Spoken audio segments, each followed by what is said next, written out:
Здравейте, аз съм Стефания от Silver Pink. На 19 години създадох своята първа фирма, която се занимаваше с подбор на промоутърки и промоции. След което разширих това занимание с обслужване цялостно на финала и цялостни ивенти. След това реших, че е време да се занимавам с нещо по-женско, защото алкохол и цигарите не бяха най-женското нещо за мен. След 30 реших, че трябва нещо по-финно и затова започнах да се занимавам с бижута. Бях на почивка на остров Бали, където реших да закупя първата партида с бижута, тъй като много ги харесах и цената беше добра. В този момент, прибирайки се в България, попаднах на друг магазин, който имаше идентична концепция с картички. Колаборирахме заедно с продуктов менеджер, с дизайнер и създадохме първите Silver Pink 30 продукта. Първоначалната идея беше бранда да се казва No More Teen, по-брит звучене, защото имахме идея да продаваме много висококачествени и модерни форми бижута на цената на метални такива.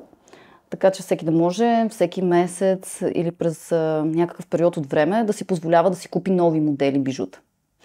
В последствие обаче решихме да е нещо по-френдли и избрахме името Silver Pink, тъй като цветовете обикновено избутват представата за предходната дума.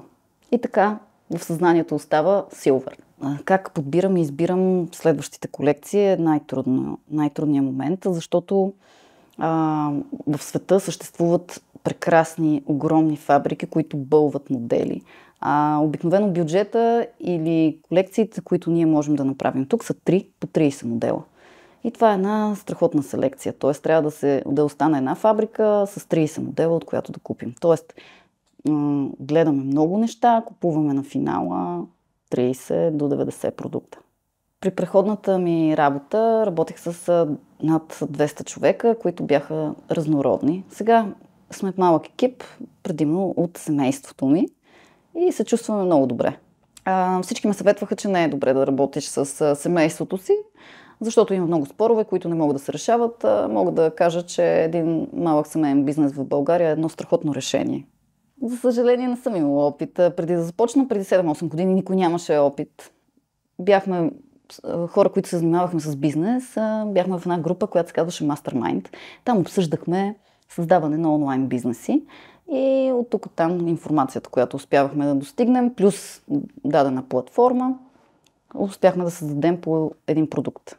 Не знаех на каква платформа трябва да го налея магазина и тогава срещнах един прекрасен и много подготвен човек за времето си. И сега, Стилян Запорожанов, той ми каза, че изключително френдли е Gomba Shop. Тоест, френдли означава, че много лесно можем сами, без да сме обвързани с хора на заплати като програмисти, сами да си налеем съдържанието и да работим. И до днес не спирам да се радвам за този си избор. Създаването на един магазин спрямо броя продукти, аз лично работя доста. Смятам, че един магазин с около 100 продукта може да се налее за 3 денонощия. Достигам до потребителите си посредством каналът, както и преди, така и сега. С главно Ът е каналът Facebook, след него следват Instagram и Google. Нямаме face-to-face продажба, нямаме физически магазин и няма и да имаме. Когато бях на остров Бали и реших, че ще си закупя първата партида бижута, започнах да обикалям магазини и се чудех какво да правя. Влязох в една огромна фабрика, в която всички беше явно, че разбираха от този бизнес, рисуваха си модели, такива хора, които имаха солидни средства за закупуването. Аз започнах, исках кантари, исках да ги меря на грам, чудех се какво да взема. И след около 1 час и половина вече персонала започна да ме изтиква към вратата. Учтиво. Един американец стана и каза: моето момиче, купувай. Това е страхотна цена. Каквото и да вземеш, ще го продадеш. Ако не успееш, просто отиди в първата бижутерия и го дай на цената, на която си го купила. Точно по същия начин, преди 17 години аз влязох в този магазин и по същия начин гледах като теб. И това беше много интересна история, защото този човек ми даде един старт. Той реално ми помогна много. Така поне смятам. Той ме зареди. Страхотна история от Китай. Реших, че Silverpink има нужда от една много добра опаковка и заминах за изложение в Китай, където да успея да намеря производител на кутии и торбички. Отивайки на изложението, разбрах, че само най-големите хранителни вериги и някакви мастодонти на пазара пазаруват там. Но както и да е, седнах, направих една поръчка за 20 000 кутии и торбички. На следващия ден отидох да ги капарирам и ми казаха: колко? 20 000? Не, ние не можем да ви продадем толкова. Ние сме си записали 200 000. И аз казах: но ние сме 6 милиона. В смисъл, аз не мога да продам на всеки 30 човек за тази година. И те казаха: ми съжалявам много, ето там чистачката, ако искате да разговаряте с нея. Това е интересна история. Сега ни предстои пролетна и лятна колекция, като отново сме намерили най-модерните в цял свят форми, които сме успели да ги произведем, разбира се, за една Silverpink шок цена. Бих посъветвала стартиращите онлайн търговци, освен да използват платформата GomboShop, за да направят много лесно и бързо своя магазин. Бих ги посъветвала да имат търпението, поне половина година, докато успеят да си вземат валю от работата. Би ги посъветвала да си изградят един добър екип, не само работници, също така и някакви близки бизнес енджели, които имат вече опита, за да могат да им помагат по пътя.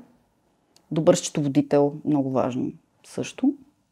И да са позитивни и да им доставя удоволствие това, което правят. Тоест продукта да не го избират просто за да изкарат средства, а за да могат да му се насладят. Бих препоръчала и GomboShop заради самата стойност на месечния абонамент. То всеки може да си я позволи, особено през периода, в който се натрупва капитал първите 6 месеца. Минимум. И има технически съпорт, който е на български език. Има телефон, на който могат да се обадят да им разяснят всичко. Има имейли, на които веднага се отговаря на български език. Това е много важно. Защото когато се стигна до някаква много сложна терминология, дори едни proficiency level English трудно се справят да обяснят кракове в системата. Много е важно да си независим, да не чакаш програмист и дизайнер да ти дигнат телефона и да ти отделят време, за да могат да ти свършат някаква работа. Благодаря ви много!